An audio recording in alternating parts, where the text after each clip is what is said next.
छत्रपती शिवाजी महाराज कीर्तनाला येऊन बसायचे. श्रीमंतीचा गर्व केला नाही कधी, तारुण्याचा कधी गर्व केला नाही, ऐश्वर्याचा कधी गर्व केला नाही. मी राजा आहे प्रजेचा कधी म्हटले नाही, ही प्रजा चालवण्याकरता आहे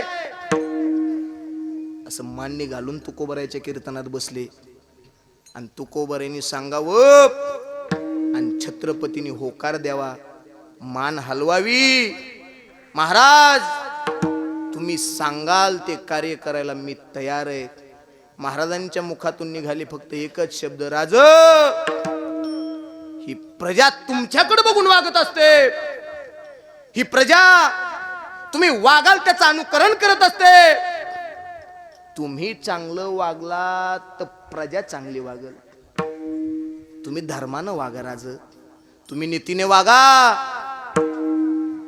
आई तुळजाभवानी तुम्हाला कुठल्या कार्यामध्ये अपयश देणार नाही.